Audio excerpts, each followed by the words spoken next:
Fabulous. I think that's everyone in from the waiting room and properly connected now.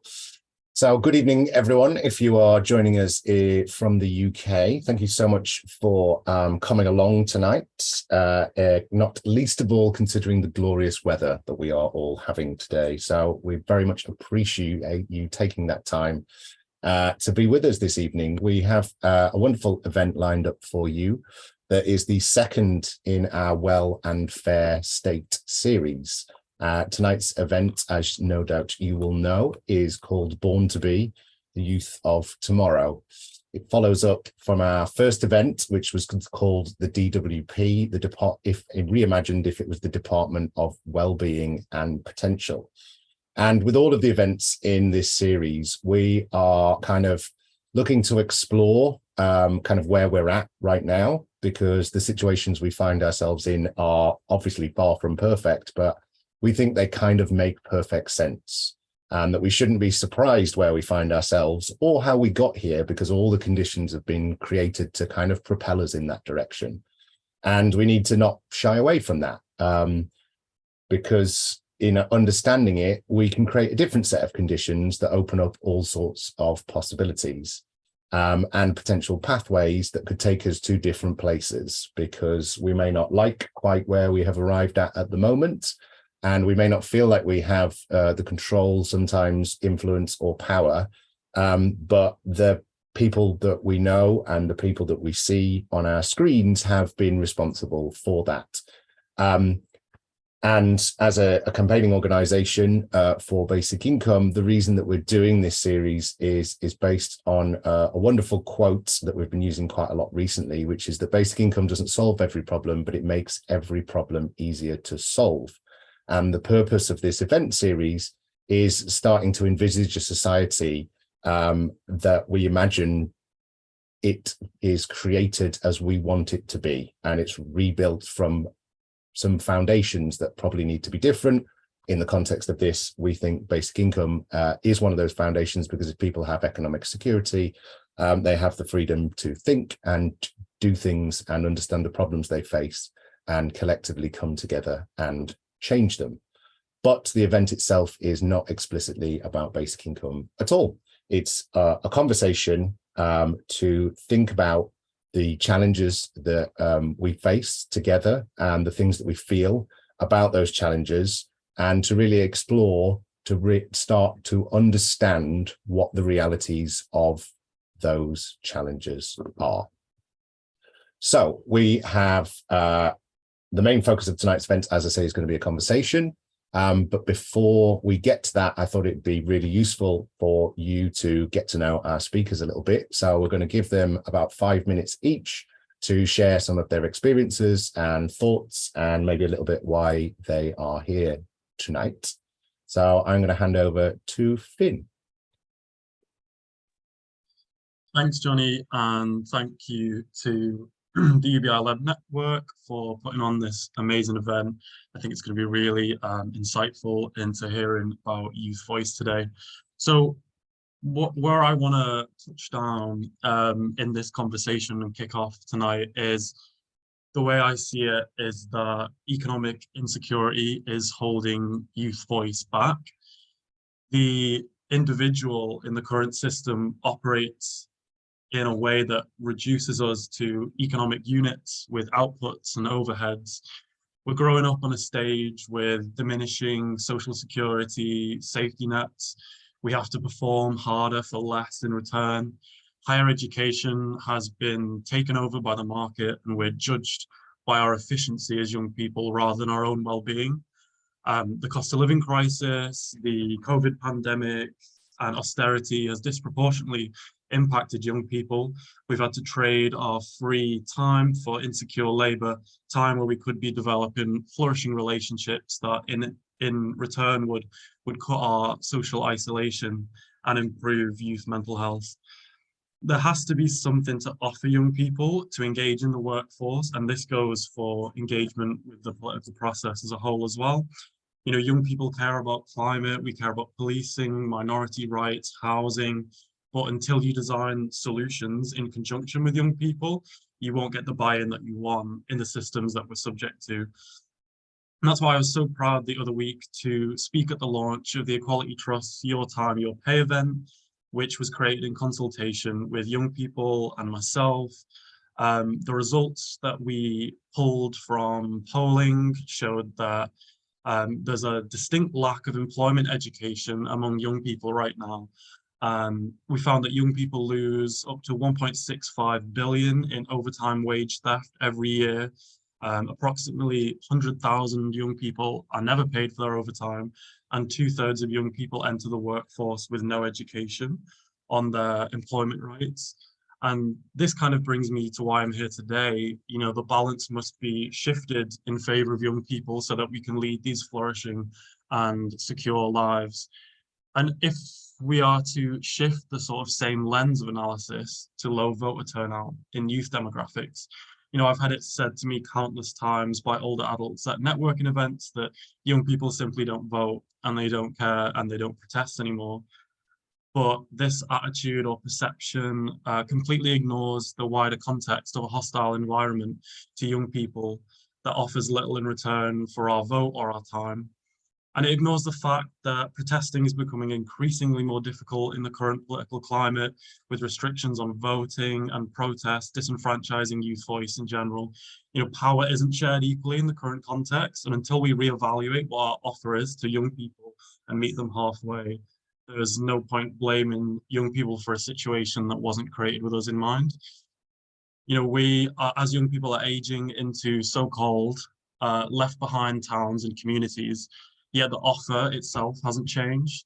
And at the People's Powerhouse, an organization that I work at, we strive to uplift marginalised voices to have a say in the decisions that affect us in the North. That's where I'm coming from, sunny Liverpool today. And while we are glad to see devolution agreements expanding into more parts of our regions, we have to ensure that youth voice is captured in a meaningful and deliberative way to ensure that the systems of power work for us, not the other way around. So that's my little intro to this call. So I'll hand back to Johnny now to hand over. Thank you. Fantastic. Thank you so much, Finn. Yeah, really interesting kind of broad section of experience and insights there. So thank you for that. Bloomy, can I hand over to you second?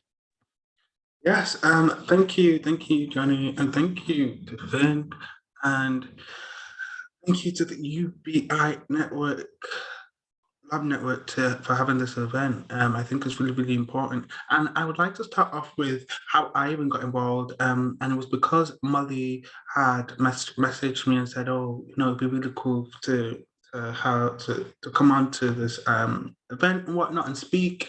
And then I got in contact with Johnny and we had a conversation. And I think that's how I would like to start off like my little introduction. I think it really is about networking and building partnerships with young people, other young people, and other young people that know that are part of organizations, telling young people about things that they're involved with, so that then they can now build a wide network of different voices of different people that can really add and enrich a conversation. And from this, I will be like, I told Johnny that I have some people in mind that I think would be really good, really cool to come onto this event so that they could like add their voices as well. Like Finn said, young people have been disengaged and they've been disarmed in a lot of ways in terms of education and in terms of being able to just know what they can do. And I think that we talk a lot about power and like what power means and how it needs to be shared. And I think that people always need to understand and know that like power comes from within, and like you have to be empowered within yourself to be able to go forth to do the things that you want to do, hope to do, and dreamed of doing. And I think it's really important when we talk about young people using creativity to help engage and visualize what young people are going through is really, really important so that we have that visual representation. This came from because I did a film about COVID and how and the film centers around a young person, a young guy who had an eating disorder in lockdown and what that kind of meant. Because I think that when we talk about lockdown, we talk about it from a space of where disengaged from it, like it was because it was so long ago now, and like things are quote unquote back to normal. People aren't really, they're trying to almost rewrite history in terms of like what it actually was and like how it actually affected young people. I think we need more visual representations of things, of history, so that people can see what happened and are not being lied to in ways that's just gonna take away from them. And we also need to also ask questions and be able to have conversations in ways that are authentic, because we need to be able to debate in ways that that have different views, but is also respectful and um and open as well. I don't think we should stop talking. I think we need to have ways in which we debate more in society, because what I don't want society to do is, and especially within young people, is take away the art of debating. And we've seen in the systems around us, within government, within other areas, how one narrative can be spun, and it can just lead to a one singleness of thought, which can be quite dangerous. And we've seen that in the way in which things can be spun in terms of COVID, in terms of the education system, in terms of the list goes on. But we need to have honest conversations, even with people that we might not necessarily agree with, just so we can have that thought and that difference that can help enrich us and empower us to know what we want or what we don't want, and know why we don't want things. Because like if you have a debate with someone, and the powerful thing about it is that you learn more about yourself as well. And I say this because I think we really need to empower young people in ways to do that. I was a debate mentor, and debate go around schools, and they teach young people how to debate, and being and having that ability and like to be able to do that was really really really really cool, because it allowed for for that for that enrichment of thought, like I said, of okay, and that discovery of like, oh, this is what I think, and this is why I think why I think. And having more programs like that, I think, is really important when we talk about the future, when we talk about society. And it's something that needs to be considered in terms of how we're going to change the education system. And when we look at like the education system as a whole and how institutionally racist it is, we also have to consider these things as well, and how racism is about a feeling, and it's not necessarily um, it's not necessarily quantifiable. Like you can't quantify like a feeling of like, okay, this is, I felt this, da, da, da, da, da.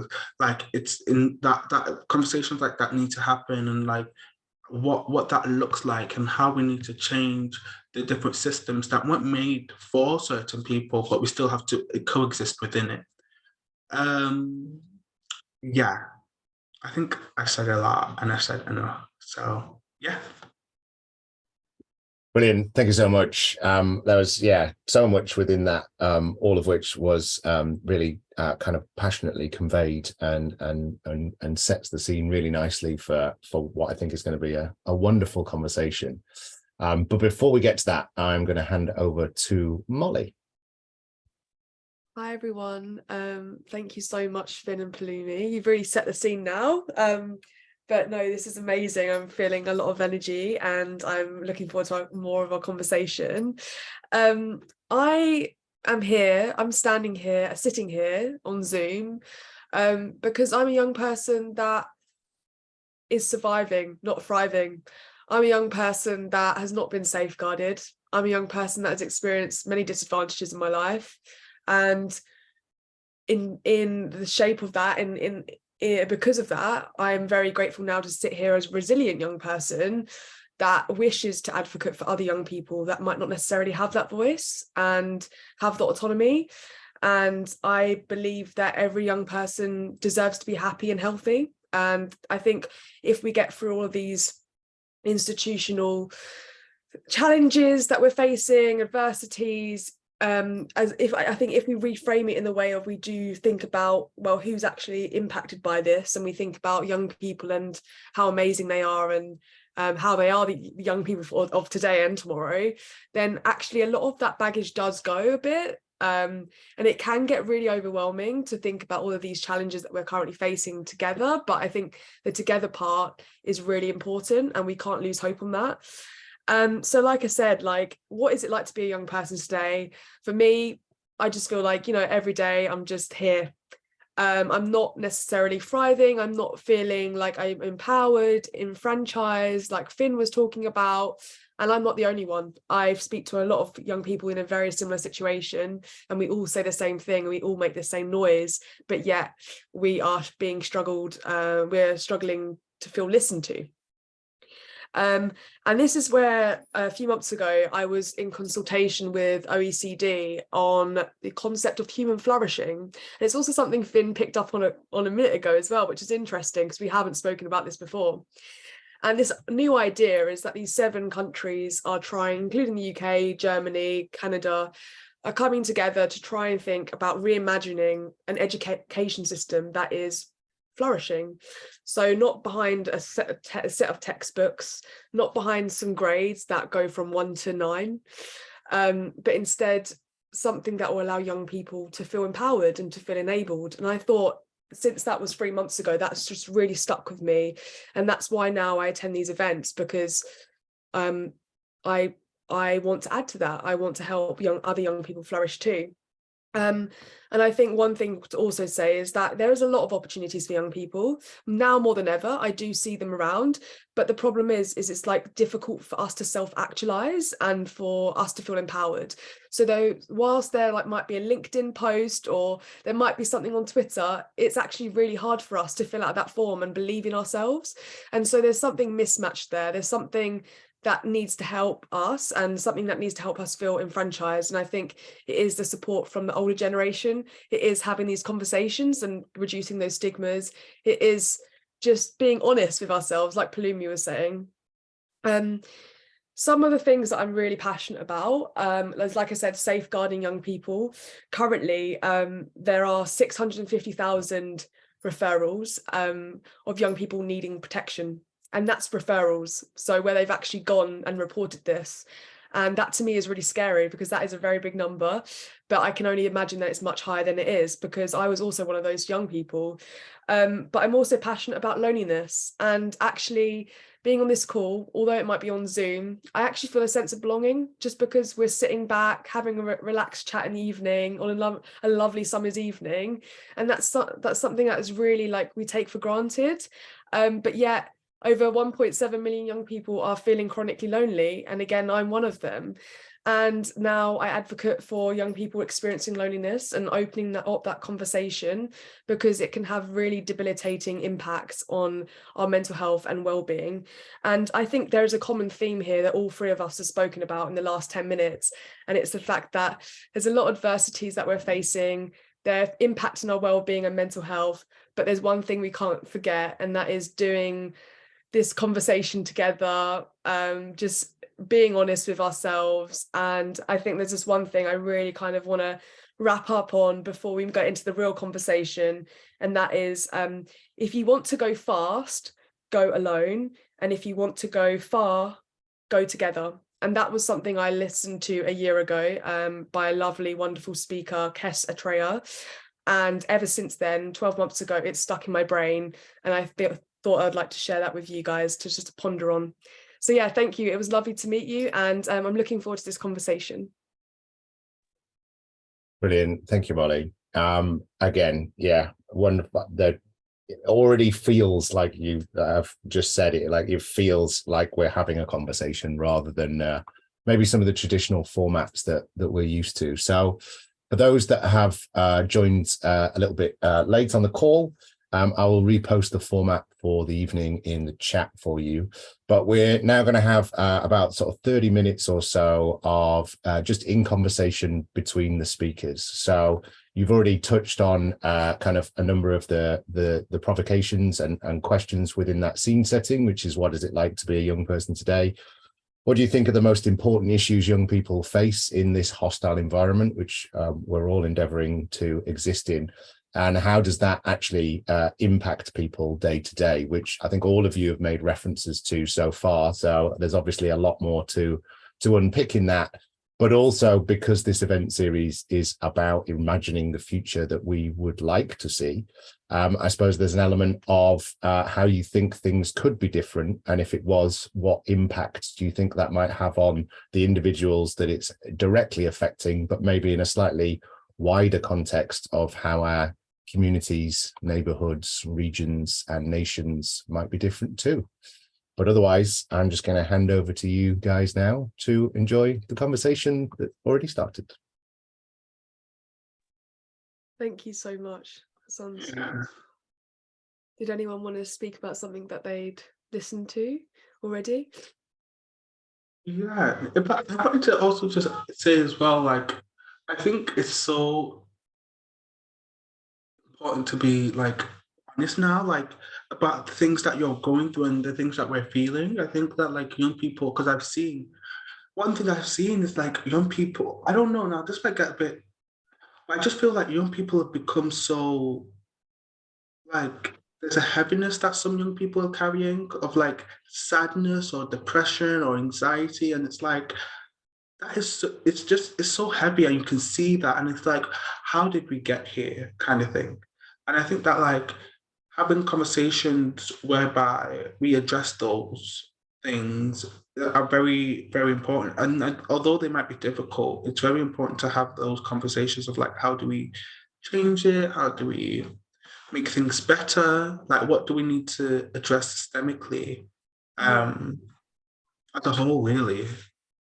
Yeah, I think that's a really good point, Bloomy. I think for me, just approaching this conversation, there is an honesty element to it, because I feel like a lot of young people are going through a lot of unintended consequences of living in a society that is getting sicker and poorer. You know, a lot of young people are unpaid carers that really don't get the love and appreciation that they deserve in a way. I've had care and responsibilities throughout my life, and you just kind of have to swallow it while you're juggling 1,000 other things. And I think that's often where the heaviness comes from, the sort of things that we're told just to get on with and, you know, make sacrifices a lot of the time. As I was kind of touching on before, I saw a graph the other day that said something about like 40% of young people have cut back on social time and socialization because of the cost of living crisis. And when you already have those care and responsibilities on top, it often impacts in unintended ways. So I think, yeah, there is a definite heaviness to young people. And I think often as well, just to go on off on a tangent now, this is where we're really going unscripted, but there is an element of social media, and I do think we have to talk about it with the impact that it's having on young people. I've tried to repurpose my social media, especially after the pandemic. I think I was quite narcissistic before the pandemic, but since then it feels almost like the veil has dropped, and I kind of see the real purpose of young people kind of being in cooperation and not competition. And I think social media really drives stakes into the conversation. It kind of splits us up as individuals in a market grabbing in the attention economy. So I've tried to repurpose my social media to be more about sharing stuff that I'm working on, or writing that just kind of breaks up the average, you know, a skiing holiday, or I'm living my best life in like some country somewhere, and that there is an element of like jealousy that we don't often talk about enough with young people. So if I'm just being honest, you know, those are kind of my off the top of my head. So I don't know if you have anything to say, Molly, or Palumi, in relation to that. No, I really kind of resonate with that actually. And I think when you speak to people individually, they all say the same. But as a collective, we're scared to say it out loud, which is really interesting. I mean, when I speak to young people about loneliness, like it's quite a taboo subject. It's only recently that we've actually started talking about it, especially in young people. And new research has shown like 16 to 24-year-olds are the most lonely out of the whole age group, which is to me is like, you know, when I imagined loneliness before I became lonely, it was like age UK, it was older generation. And yeah, like when I started doing campaign at my university or just in my local communities, asking people face to face, hey, have you ever felt lonely? Every single one I've spoken to has said yes. But then if you get them in a room of people and then ask them to raise their hand, they will say no. And it's really interesting to see how our perspectives and like our honesty changes where the environment we're in as well. And I think earlier as well to Palumi, I was thinking like about like this resilience and like where it's come from and how much adversity we've come from as well. I wanted to say like what is really interesting for me is like, even though I'm labeled as resilient as a person, like people say, oh, wow, you've gone through so much, like, you know, you're a very resilient person. That to me isn't really a compliment because yes, I've gone through a lot. That's not the problem. It's the fact that I didn't choose to be resilient. Again, my autonomy was stripped away from me. I had to be resilient as a matter of life or death, as a matter of safeguarding myself, as a matter of surviving, right? Not surviving. It wasn't like I built a personal development program, a course that I went on and like went on some like, you know, holiday and built myself up resilience and like meditated and things like that, like purposefully. It was because I had to survive. And that was really interesting for me. And like, I think just talking about all of these like connotations of ourselves. So like, you know, when we talk about resilience, when we talk about strength, when we talk about, I don't know, all of these kind of personalities or qualities that a young person has, where has that come from? Like we have to actually sit back and think, okay, like they're an amazing person, but why are they this amazing? Or why are they campaigning late at night? Why are we sat on this call right now when they should be doing their homework? You know, like what is, who are they really? Because I think when I was younger, like a lot of people would see me as the outgoing one, the one that loved the grades, the one that went to school and did things on time. But then actually behind the scenes, I was going to school because I wanted to be safeguarded, because I didn't want to go home. Like I didn't feel safe at home, right?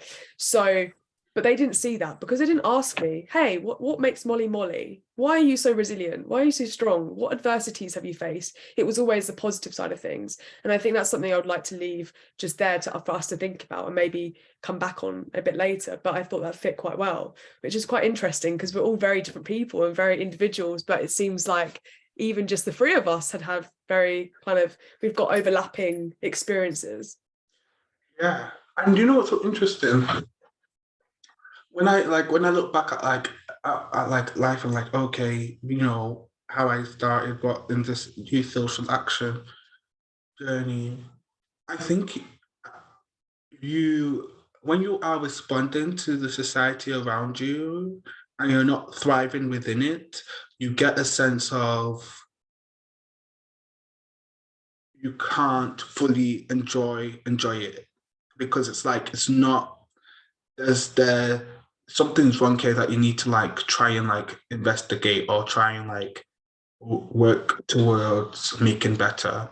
Yeah. And I see that with like so many young activists, like I know like Lisa, like Finn Knowles, Sam Remy, I can rally like these people, us, Peace, there's another girl, she has a club called 8% Club, like about education. But like it's about seeing that like there's something with going on around you that's not servicing the wider community in the way that it should. And then some people just be like, okay, let me try and make a change. And when we talk about resilience, it's so interesting because I think in the context of things, it's interesting. Like if you can learn resilience in like high school or like school in general. If you find like, I don't know, maths difficult or like English difficult, and then you have to like, you know, you build that resilience to be like, okay, no, I have to get this. even though I do think about like the pressures that comes with, that's not necessarily, that can be toxic. However, like the initial, like, okay, you know, if you don't get something, you can build that resilience to get it. But then it comes like what Molly said of like when you have no other choice.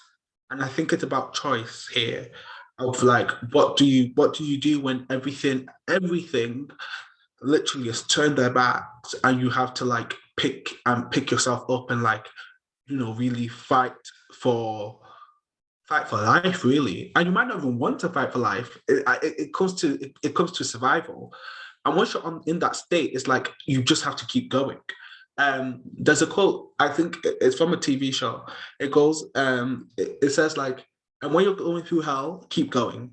Like, and that's so, like, once I really like deep that, it was like, wow. In life, when you're going through the worst times in life, and you literally have to keep going because you can't stay there. But that doesn't take away from the difficulties. And one thing I also think people also need to understand, like if somebody goes to you and says that I'm struggling with this, whatever, let's not dismiss it and say like, okay, people might not be dismissive, but let's not say, oh, okay, you're going to be okay.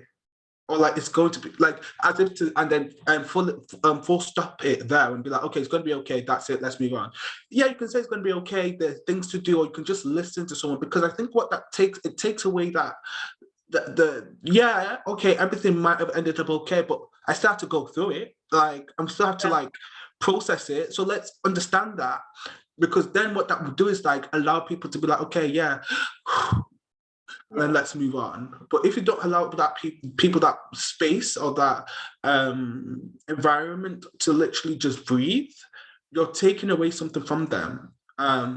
It's like you're stripping them of their autonomy and voice again. Even though you've asked them of, hey, how are you? And you actually listen and say, like, you're not actually listening, it's not active listening, right? They could just be like, no, actually, I'm not feeling that good. Well, then if you go, oh, well, it's going to be okay, like, you're going to be fine, then you're not really listening. And I think this is also something we're picking up on here as well, is like, are young people really being listened to? And if they are, then, okay, can you tell me what we've just said the last 10 minutes? Do you know what I mean? So this is something that I think Finn is also very passionate about, like youth voice and making sure that every young person feels listened to. But within listen to, it's not literally just listening, it's like taking action on what we're saying. Finn, do you have anything to add? Yeah, no, I've been scribbling notes away because I'm just so trying to keep up with you guys. No, I think it's such a fascinating conversation, and I just want to touch on 2 points really. I think the resilience issue.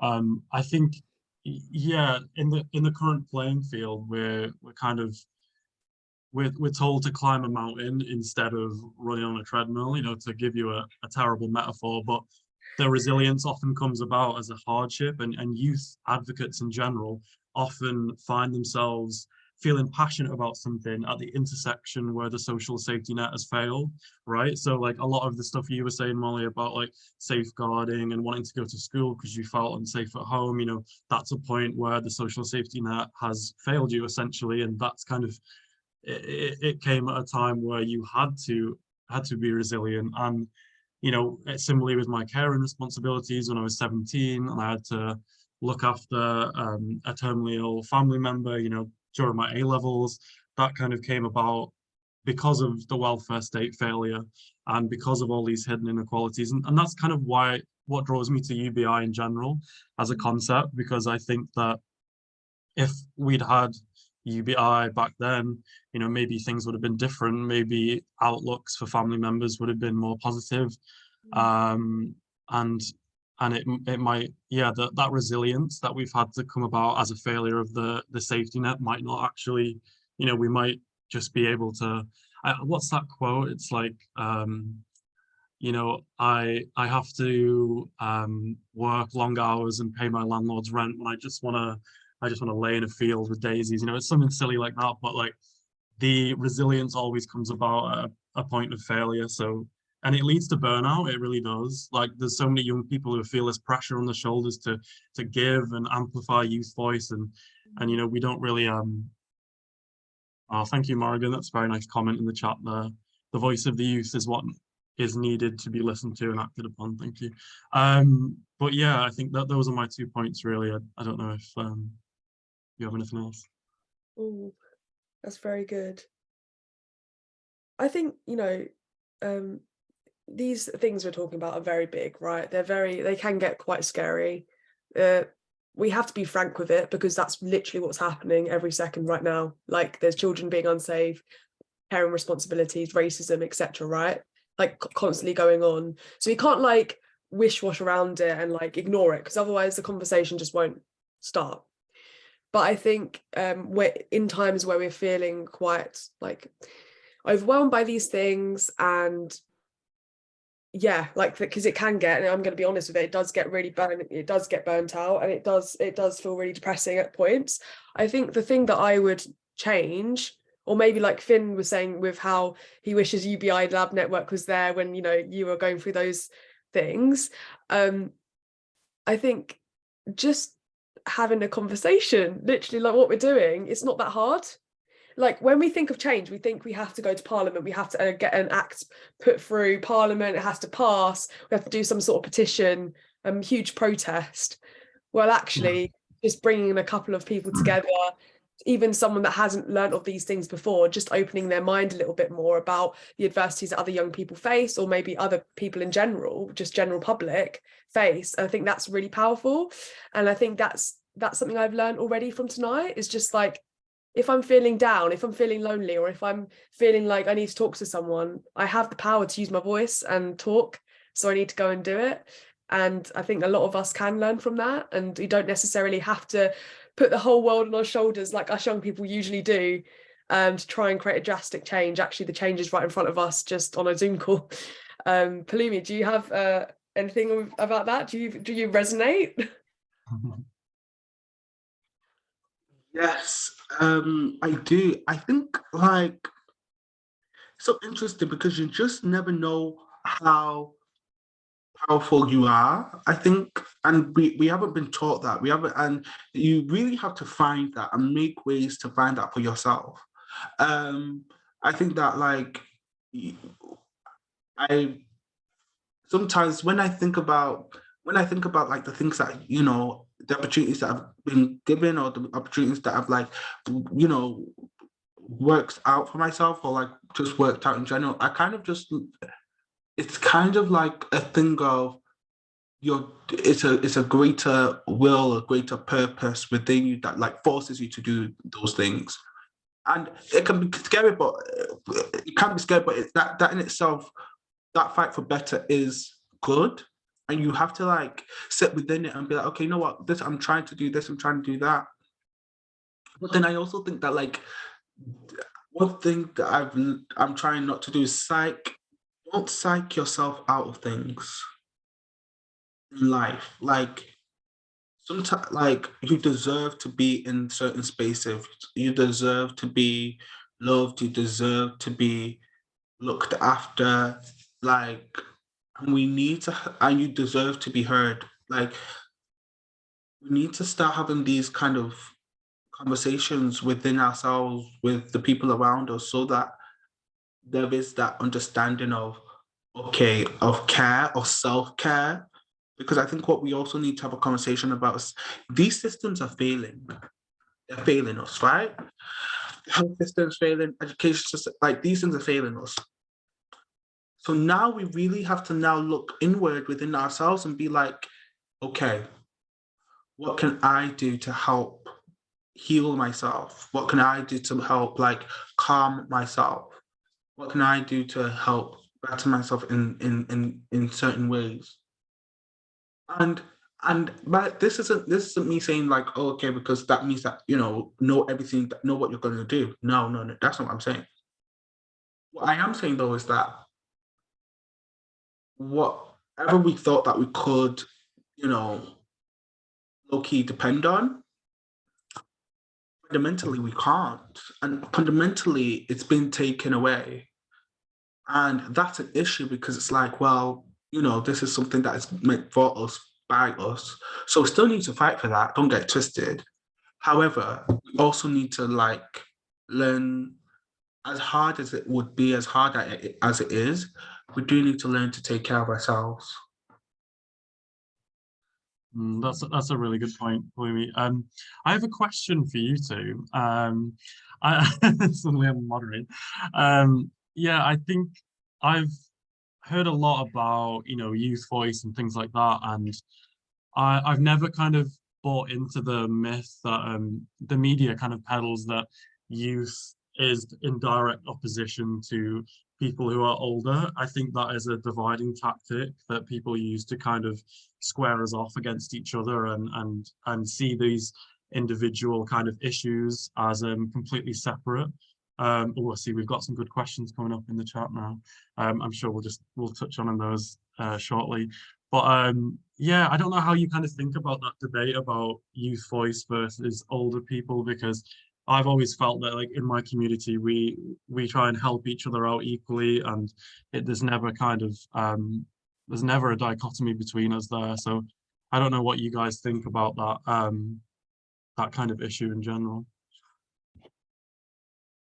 Yeah, you know what? That's like, I'm just going to tap back into loneliness here because that's what I know and I've experienced. And yeah, it's quite funny because when you do look at this research with loneliness and how 16, 24-year-olds are actually now becoming more lonely, it's not to say that no one else has been experiencing loneliness. Like, I'm not disregarding the other ages, and it's still very high in elderly, in middle ages. It happens across the whole lifespan, actually. And I think whilst we're always shouting out about young people feeling lonely, and because we're in youth organizations and because they care a lot about young people, like, we still need to make noise about the fact that loneliness can prevail at any point in our lives.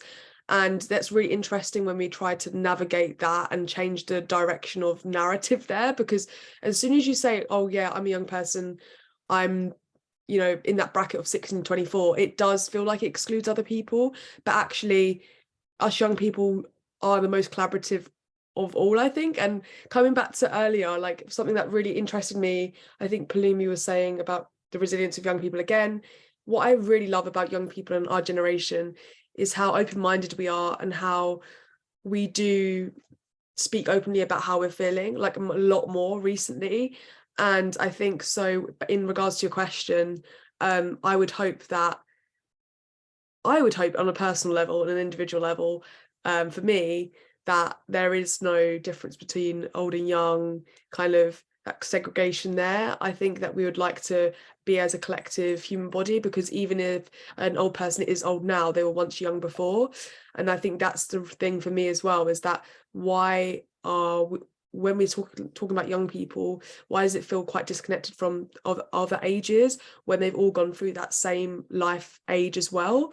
So I think maybe reframing that and making sure that we bring people back to that and remember their teenage years, remember their young person life, that might help us overcome these challenges a bit more easier together. Palumi, do you want to say something? Yeah, no, I think that's the thing, and I feel like we need to know our history of why people did the divide and conquer tactic and what that means, and how we can, like, separate from that narrative. But and for the questions, I think see the questions in the chat. And for all three of us, the first one is, what do young people think about the concept of basic income? Who wants to go first? I can say one thing. This young person loves it, let me tell you. I can't speak for a lot of young people. I think the problem maybe is more about how it's been communicated in the past versus the actual substance of it. I think if you like the great work of the UBI Lab Network, I feel like really communicates it quite well. But because that kind of central mission from government, that government isn't really behind this as an issue, even though I think it did come from a right-wing think tank in the 80s, but maybe that's not real. But I think a lot of young people would be open to it if it was communicated in a way that kind of met us where we are.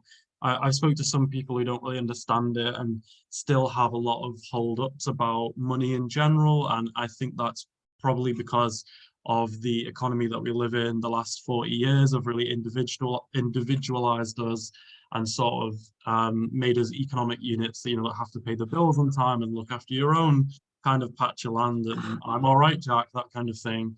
But I think if we get past the kind of mentality that says if someone else has something that I don't have, then I'm losing, I think we could have a more collaborative approach. And I think that basic income could become a lot more popular. I think maybe a good thing about the pandemic is we've kind of, not to say there's a good thing about the pandemic, but we did, at least for a little time, have a more collective approach to how we saw community and things like how we survive and not just thrive. And I think basic income could play a big part in that in the future, about leveling the playing field, and making sure that young people all start from the same place. You know, like, you know, when I went to university, I went to a red brick as a working class person, and as soon as I turned up, someone who was privately educated said that they would never speak to someone who went to a state school. So there was immediately not that kind of level playing field. But if I'd had some economic security,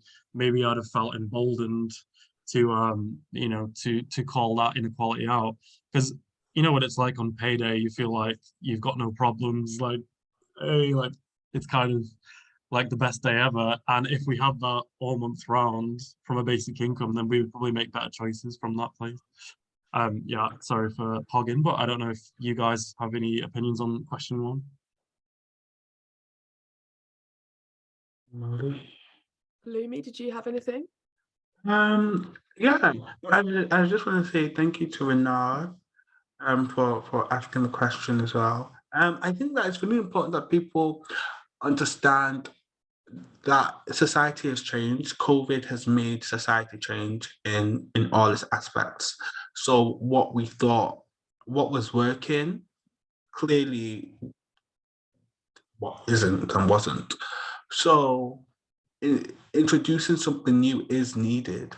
And it's needed because you need to adapt to what the society around you is going through. We can't just keep peddling the old system and thinking, okay, yeah, everything's going to be okay. That just wouldn't be fair, I think. And I guess you can have a conversation about, you know, if fairness is even can ever be achieved. However, whether fairness can be achieved or not, there's still a need for consideration for all in society.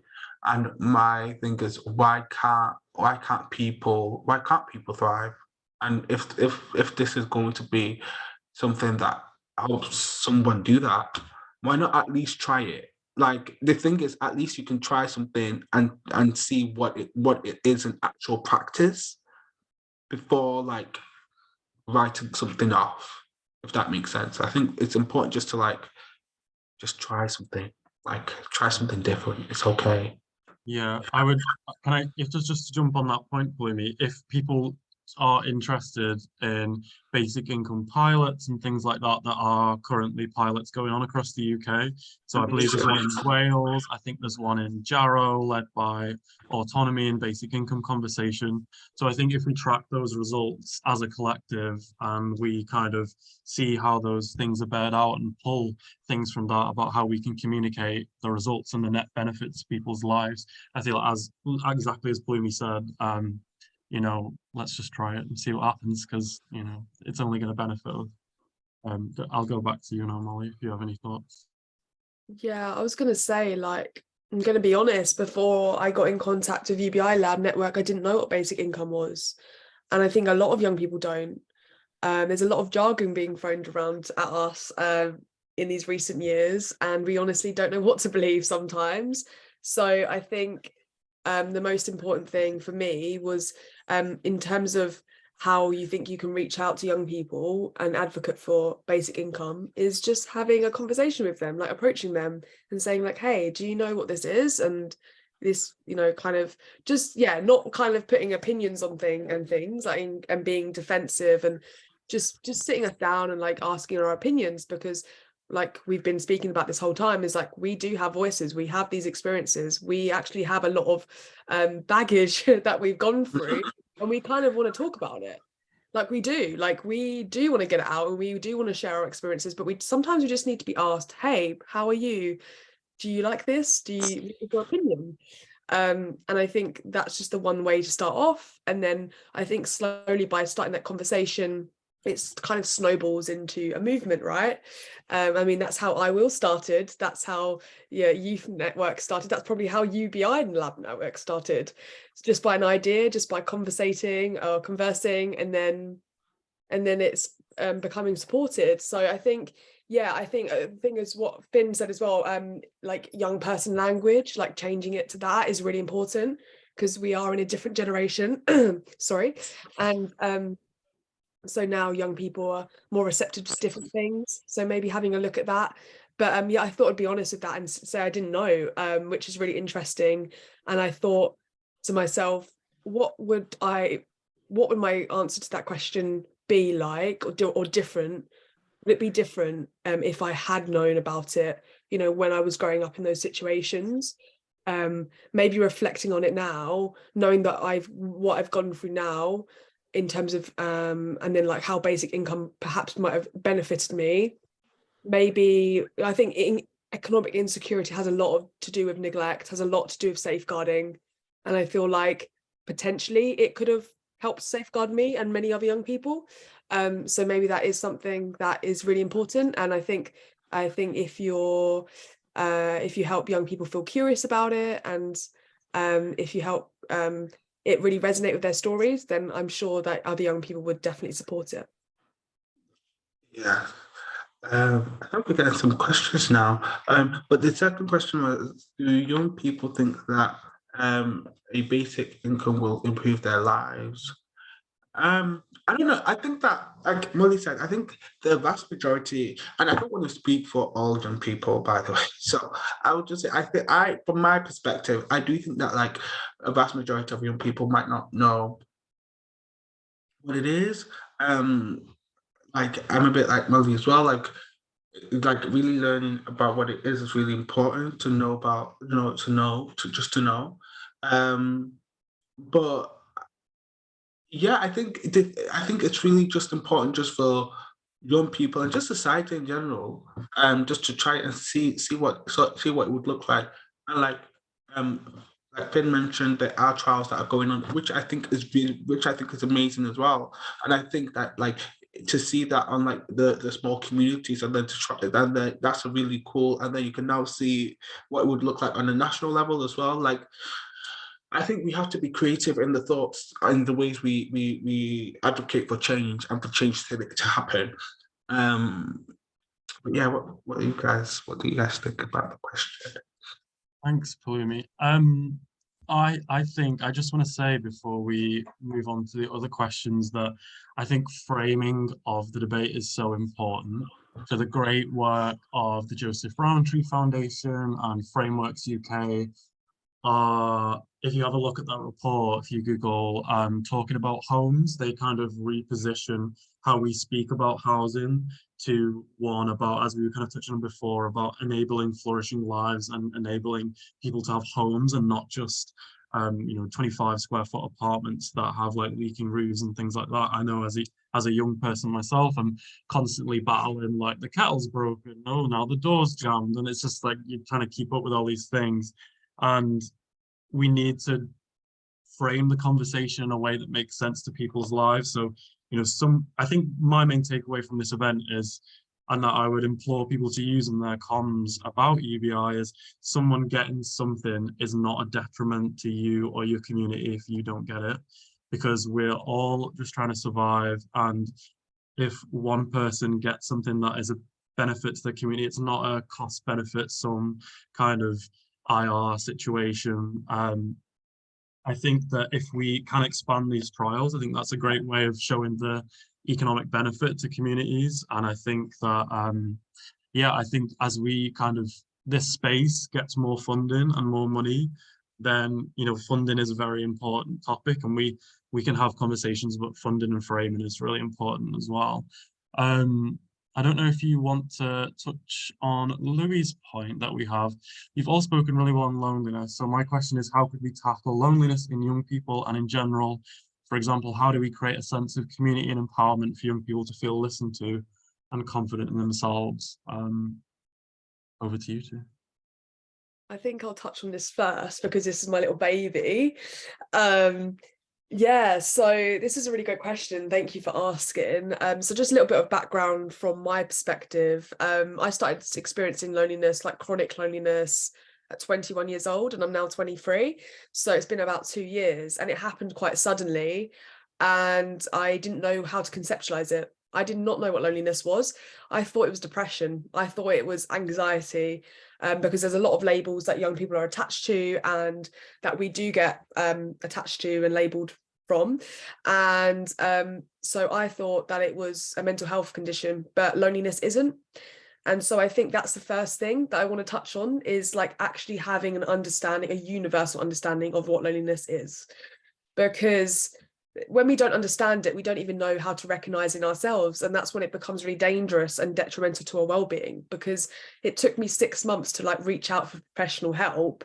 And I just grieve for those 6 months that I could have had support and that I knew I deserved, to feel not lonely. But unfortunately, young people don't get that. And so I think the quicker we recognize it, so just having a conversation about loneliness like we are now, or maybe perhaps a bit more of a more signage about loneliness, especially in young people, is really important. I think secondly, how to create a sense of community. I mean, look, we're all from different backgrounds here. We've all got different experiences on this call. We're all different ages. And here I feel a sense of community, and it's because we're talking about something that we're all passionate about, and we all have something in common. Like, we do have something in common. The web that's bringing us here today is about young people and the youth of tomorrow. We've all clearly expressed interest in that, and I'm very grateful that you guys are listening to us. And through doing that, and for you just giving an hour and a half of your time to let us hold space as young people, that helps us feel less lonely and a sense of community. And now I feel like a bit closer to people that I haven't met before, and that helps me reduce my sense of loneliness. In terms of empowerment, I think, like we've been going on about and hammering in, to be honest, it's like we young people are making noise, like now more than ever. Like, we're bashing on the windows saying like, hey, can you help, can you let us in? Like, we're ready to talk, we're ready to like get sorted, we're ready to fix these things or change these things. But I think once we're let through the door, it kind of goes silent. And we need like some prompts. Like, we're still young people at the end of the day, we're still learning, everyone's learning. We need some prompts, we need someone to ask us, how are you, what is going on, and for them to then just listen, active listen, not just like go straight over your head. Active listen and acknowledge what they're going through. And I think, touching what Plumi said earlier, which is really important, not necessarily advising a young person on what they shouldn't or shouldn't be doing. It needs to be completely non-judgmental. And at the end of the day, if that young person is speaking to you about something that they've really struggled with, that might be the only time they speak to you about it, or anyone in their life. So that's really important. And I think having that in the back of your mind will help empower them, if you're truly being non-judgmental. But that's my little bit about loneliness. Finn or Palumi, you can also touch on that. Yeah, like Molly just said, I think it's really just important about how you do build that sense of community. Is you have to let young people know that there are communities out there for them, and make that accessible for them, make that like tangible for them as well, so that they can feel like they are gaining and they are giving and they are receiving as well. Like, there needs to be that duality.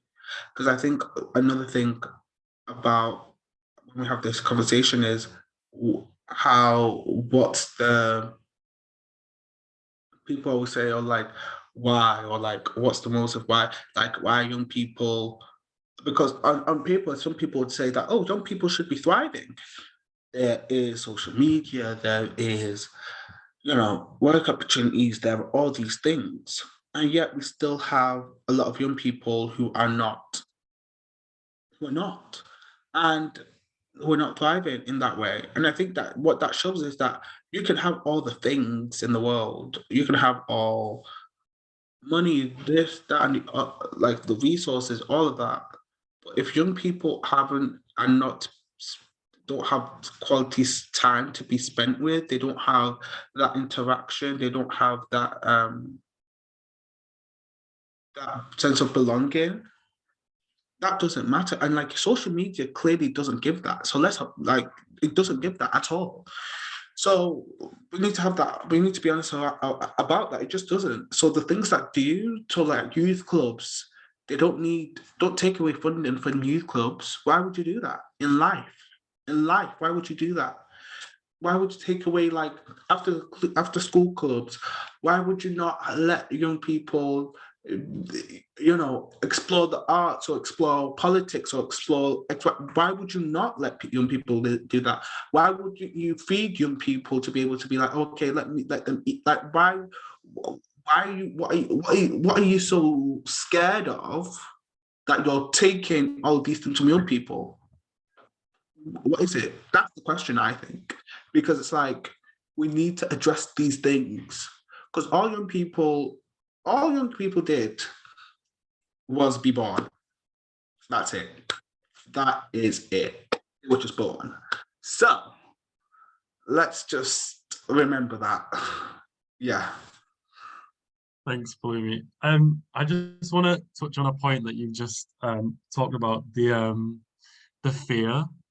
Why are we scared of things? I think something that, just to tie the two questions together in terms of UBI and loneliness, I think we need to kind of reevaluate the conversation that we're having around community and finance. For example, we need to have more trust in the way that people spend money and the way that communities have money, particularly as we see with the current government limiting and making it harder for universal credit and benefit claimants to seek work, and it's getting harsher all the time. There's lots of documented experience of people that are going through really hard things, and when you haven't got that financial element that allows you to go and seek community and go and seek social elements, and as you were saying, the social clubs that have shut down, particularly in my working class town in Widnes, I've seen it stripped back since 2010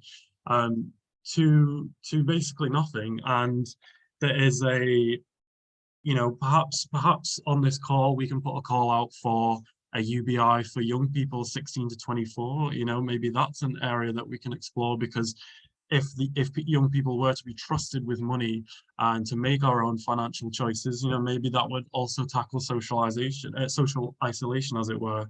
And instead of worrying about paying the bills and cutting back of community building, we can have both. And we need to reimagine a much more collective, kinder, healthier society that can have multiple things. We can have two things at the same time. We can have good finance and we can have good community building. We don't just have to have one or the other. So that's why I kind of want to bring this conversation to now, if I may. And as Marvy's just put, Ireland is providing 2,000 artists with a basic income. So yeah, there's nothing stopping young people getting a basic income as well, just to push that message there.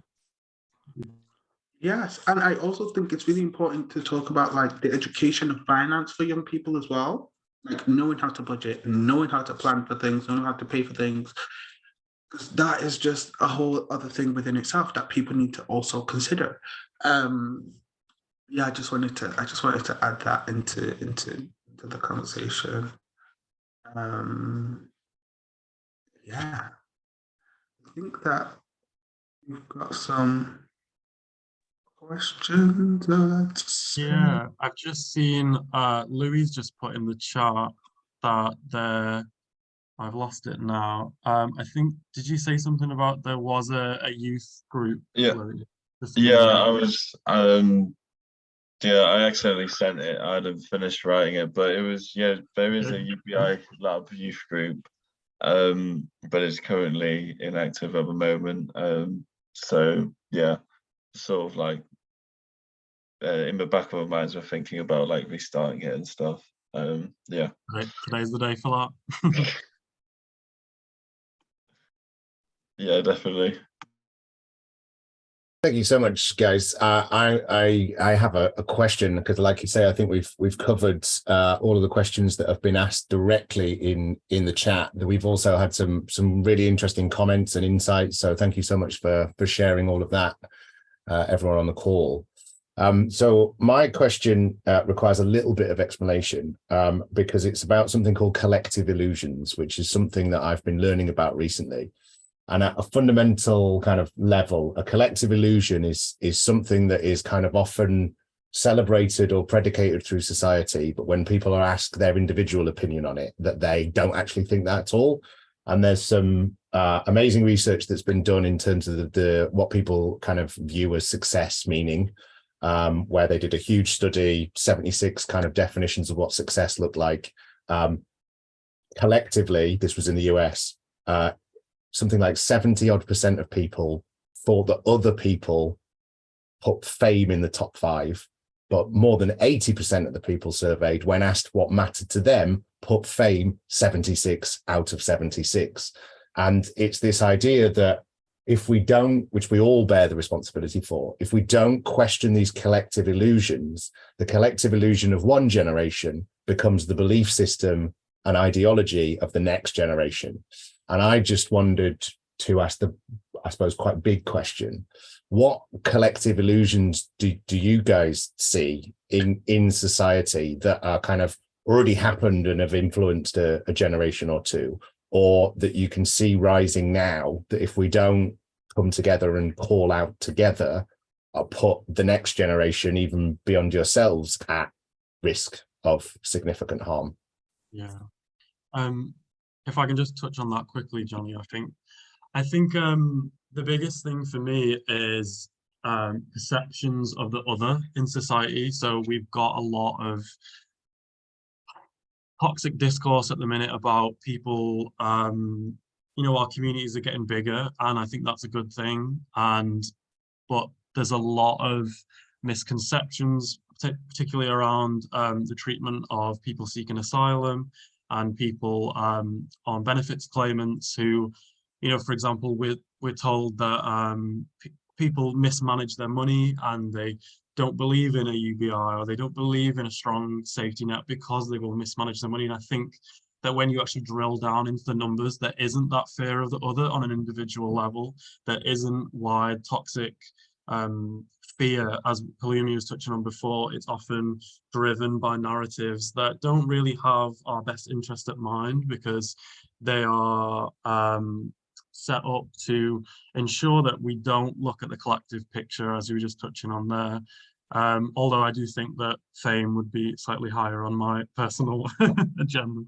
But yeah, I think that yeah, it's that fear of the other. If we properly drill down into it, I think we would learn that we're not so different in our communities. Yeah. I honestly couldn't agree more, like with that one.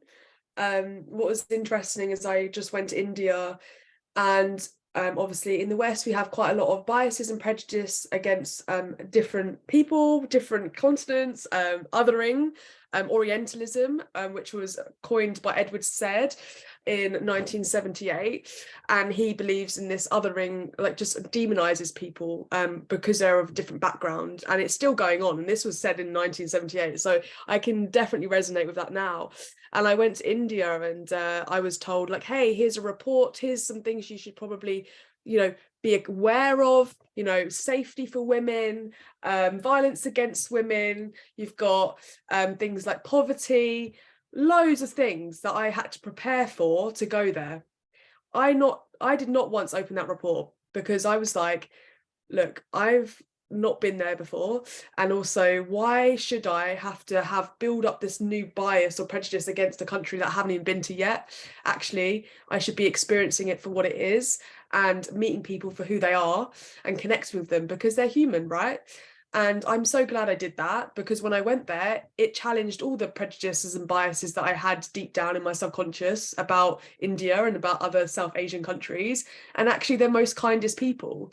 And there was this one little story that I have, which really shows the kindness of people, is where one day I was sitting on the stream, just reading my book, and there was these two little young boys. They didn't speak a word of English.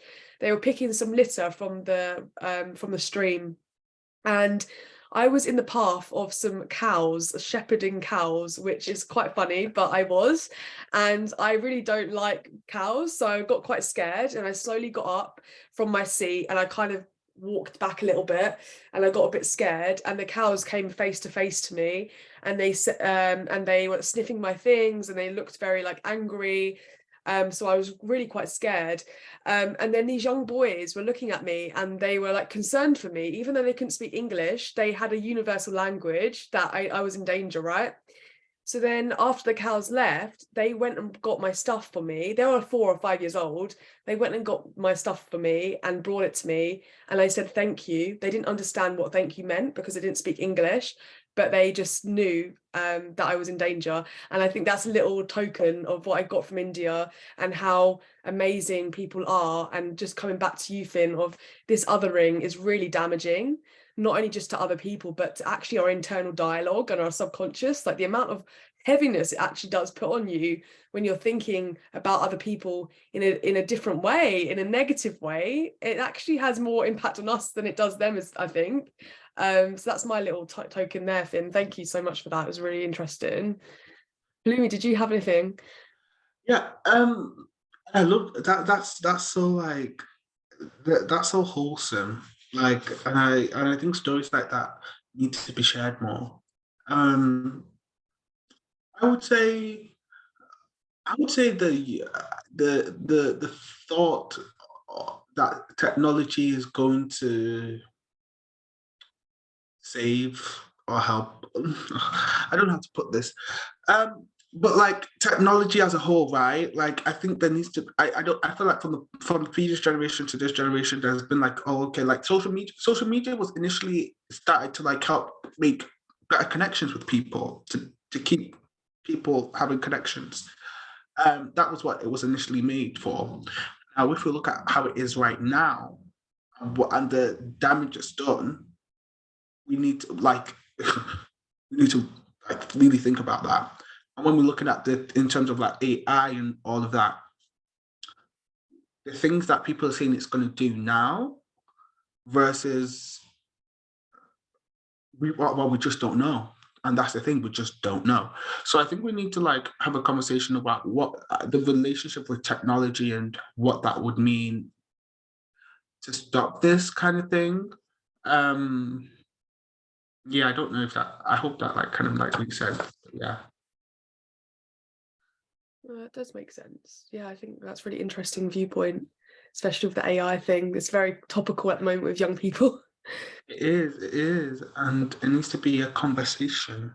Yeah, because I don't even quite understand it myself, but maybe that's the problem, is like when you don't educate, when you don't have a chance to educate yourself or like be educated on these big topics like basic income, for example, then it can become damaging, like because you don't know what you to believe. And this is the whole point of what he was saying. Then you just get swayed into the crowd of it. But actually, we have an individual voice, we have that autonomy, so we need to feel empowered to use it. Yeah. And like I'm not saying, I think because technology has great benefits, like this right here is, so I think it's amazing in so many ways. I just think there needs to be a conversation around it and what it means, and just what it means really. Like, let's just investigate a bit more and find out a bit more really. I guess that's just because of my degree, so sorry y'all. Yeah. I think it's a really, really good point, and I think it's probably a collective illusion that has existed for multiple generations now. It's this like ideology that technology is somehow going to fix everything, and like you say, it's not that it's all bad, but if we don't understand it before we implement it, and it becomes a fundamental part of the fabric of society, when even the world-leading experts on, for example, AI, can't predict it from 1 week to the next, let alone 5 years down the line, we should perhaps be a bit more considered with that. So yeah, thank you for that. I'm aware of the time, and I'd really like to give each of you the opportunity to share some final thoughts. But before we did that, I also wanted to maybe ask, is there a question that any of you would like to ask one or both of the other panelists this evening that you haven't had the opportunity to ask yet?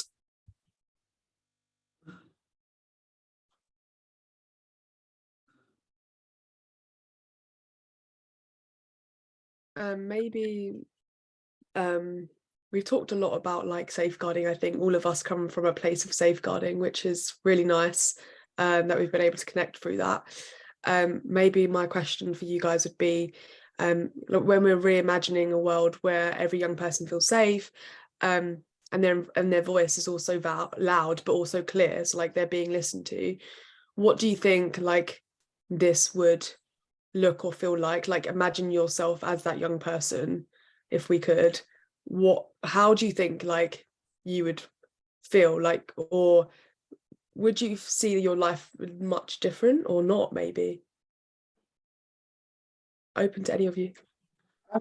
I think what that would look like, it would be fun, it would be safe, it would be just calm. Like, I don't know, I think that it would just feel like I feel like what it would just feel like, okay, this is where I want, this is where I'm meant to be, and like just belonging, and just that ease and peace of like, okay, it's okay. And I think and I think one thing I also wanted to add with that, it's not in spite of, or it's not in spite of the fact that there wouldn't be challenges. Yeah. There will still be challenges, but just to have that, like, I think more young people need to have that inner peace of like, That's really interesting. okay.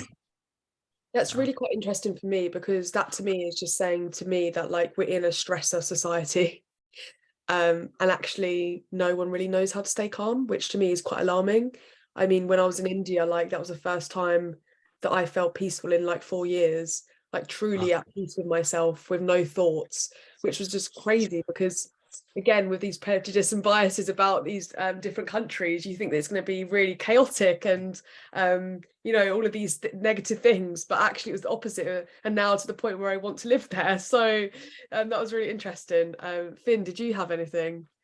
Yeah, I think that, with UBI and things like that, and the Well and Fair State, the event that we find ourselves in today, I think that, UBI and a strong welfare state they're not mutually exclusive to each other. So I think that, we've grown up in the past 40 years or so, really, really a stripped back experience of what life could and should be.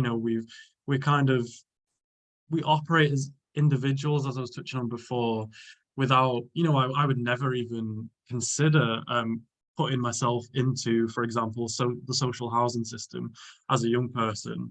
I don't even see that as an option for me. I just see private rent or an extremely high mortgage. We're kind of packaged as two things that we can go for. And the state and what it's been able to offer us needs to be, and it can be, with whatever government, much more proactive in meeting our needs, meeting hidden health inequalities that I touched on earlier as well. And I think that, UBI is a part of the conversation, but I think conversations like this are a perfect, firework to start the wider conversation of kind of reimagining how society can and should be. And as I was saying earlier, someone getting something isn't a loss against you, but we kind of need to have that conversation, as Bloomie was saying as well, about how, yeah, a fairer society, at the end of the day, equality is better for everyone. It's not just better for the people that get those direct, funds from, we've had cost of living payments by the government, and they're quite piecemeal, but we can see that with a UBI situation, it would be a lot more streamlined and manageable experience as well. Yeah. Thank you. That was really interesting. Did anyone? Oh. Anyone else got a question they would like to ask the other panelists?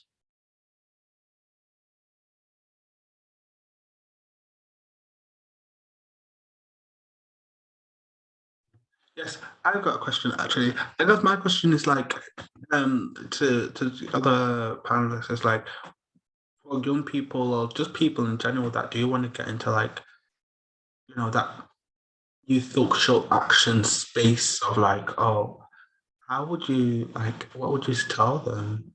How would you advise them?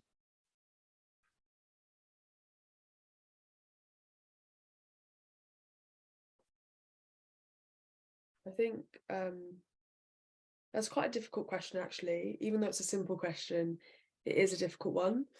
I think for me personally, I would,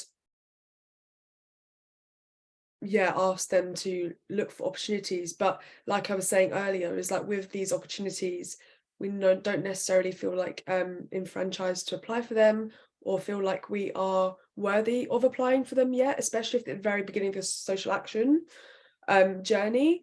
So I think actually the best way to start a social action journey is through meeting people that you aspire to, that you feel like you connect with, that you feel like have similar values, because you obviously need to be surrounded by good, positive kind of energy and get that strength from them, and just like, again, to avoid that burnout situation. And then I think that other young people lift each other up in that way. So I think by lifting each other up, then we can support other young people to get into the social action space. But I think, like we've all said tonight, is being honest, like with some of the things it comes with. It's going to be hard. It won't, you get some amazing opportunities, whether it be speaking at events or you go invite to things like this. But at the same time, it can be like you feel like a lot of social responsibility. So it's really important to have a support network, like especially an older support network that have experienced a bit more professional experience of this space, to provide mentorship with. But that's my little piece. Yeah, that's exactly what I was just going to echo that. I was just going to say that mentorship is definitely the way. I have multiple mentors that are, some are slightly older than me, like 27, others are 50s, 60s, and that breadth and depth of age and experience, and also not just mentorship for me in my career, but that kind of intergenerational dialogue. There's great organizations doing great work in this, like the Cares family in London, and they have different work across the regions, but that kind of intergenerational dialogue that kind of breaks down certain myths about social action and how to get involved. I think just starting that conversation is the main way to go. And often, if you can find a mentor in your community as well as a mentor in the community that you want to be in, if that makes sense, to kind of like balance the two, I think that's really important as well. Because I find it difficult, the conversation about leaving to achieve, especially in the north. We're always told to you have to move to London to make it, and do all the rat race and things like that. And that is an option for some people, but for others it's not. So I think that that kind of cross developmental mentorship is really important. Brilliant, thank you. And yeah, just to support from my experience, where I am not a young person anymore by any measure, but I think people often forget that if you're willing to ask someone about stuff that they're either knowledgeable or experienced in, it's very easy and quick to find out the people that you don't need to listen to, because the vast majority of people who are good at what they do are more than willing to share everything they know about a subject if you just kind of show interest in the thing that they're passionate about as well. So yeah, I think mentorship is such an important thing, but it's back to that. Well, where do I start for this? It's just like you say, like look for people in your community, or people that other people that you know might know, and just go and ask, could you share some of your knowledge and experience about this? And in my experience, that they are more than willing to do that. I could literally listen to this all night, but it is fast approaching 8 o'clock, which is when we said we'd aim to finish. So I'm going to come to each of the speakers to get their kind of final thoughts and takeaways, but to give you guys a minute or so just to reflect on what that might be, because I've seen you scribbling frantically throughout the last hour and 25 minutes. I'm just going to pass over to Louis, who's helped organize this evening and source the speakers, and yeah, collectively bring this event together, which has been an absolute joy to share with you this evening. So Louis. Yeah, it's been really interesting discussion. I'll just say some stuff for a minute once you get your thoughts together. I think first thing I was thinking, it's just general thoughts I've got. One of them is I was really fascinated by the discussion on loneliness, and I sort of put that together in my head with the idea of, of like, sense of community and talking with others about, well, I think one thing about ideas about how society could be better, how we could make a fairer society. I think a lot of the time we talk about, we can feel lonely, obviously not just, well, in here, even if we're around people. And I think part of that is not, a lot of the time we talk about the issues and there's not often talk about solutions. And I think one thing which I really value is the idea of hope, talking about how things could be better and having a stake in, well, having some sort of say in how things can change, even if that's just like in a community, can have a really big impact on the like empowerment and self-worth. The other thing I was thinking about was the idea of, you all touched upon it, like the idea of like a sort of like a burden on young people to save the world. I've heard the phrase a lot. One I remember is from Andy Burnham. He was Basic Income North Conference, I think it was last year. He someone mentioned one of the questions about young people, and he said like, he thinks the basic income movement should turn into a youth movement, and that's how it could be really successful. And oh no, no, sorry, that wasn't a question. I said that to him afterwards, because I went up to him and spoke to him. No, he said that to me, getting mixed up. And and I thought, that's great, but he said it in a way, he was like, oh, why don't you go and create this, make a youth movement? And afterwards, I sort of like was talking to a few people about it, and I sort of thought like, well, why can't he do more, or can't they, the politician, or how long are we going to wait for this, for change, for solutions? And again, you all touched upon it. It was like, we need to work across people of different ages and experiences, and come together. So they're just some thoughts I had from your conversation. Thanks, Louis. Really appreciate that. Whoever would like to go first, and then hand it on. Final thoughts, takeaways, reflections from the conversation today. Yeah, I can go first, because I went first. We should go the way that we introduced ourselves, maybe. But yeah, I think my main takeaway is that collaboration, not competition, is the way forward. I think holding this space and having an intergenerational dialogue will serve us much better than if we just speak to ourselves in our silos. And just to say that, we've not really touched on this, but kind of something that came up for me, a lot of it, just listening to the other speakers. I want to say a big thank you to Molly and Plumie as well, is that a lot of it to do with youth advocacy and youth social action. Sorry, it's getting to 8 p.m. now and I can't speak.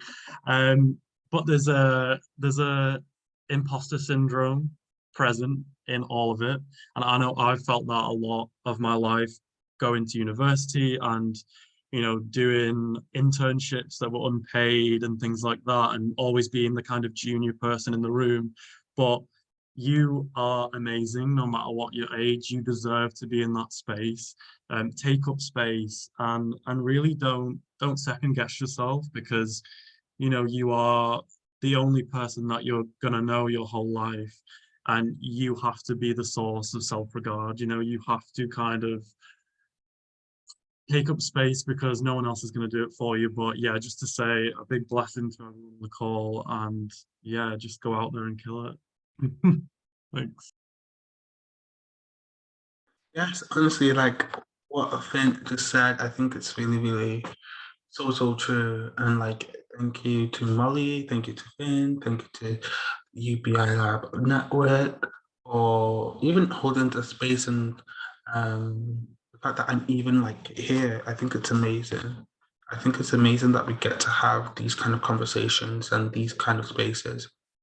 I think that one thing I would leave with is, again, like what I said before, you have the power within you. Understand that, hold that, like, and whenever things are really, really, really bad, please don't allow what society says or what people have said to deter you from what you know you can do, what you know you need to do, and what you know you have to do for yourself. Because I think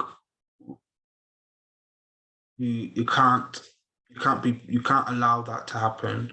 Um, and whatever your holding that power looks like to you, do it. If that looks like, oh, I don't even want to have I don't want to be a speaker, that's fine. You can stay at home. If whatever that means to you, if that means that you can just reshare something on social media, that is fine too. Like your youth social action, or like that quest for better is not universal. It's very individual, and whatever that individuality is for you, that's really nice, because that really enriches the conversation of change in general. And I always say the fight never stops. It can't stop, it won't stop. You know, we've got to keep going. And yeah.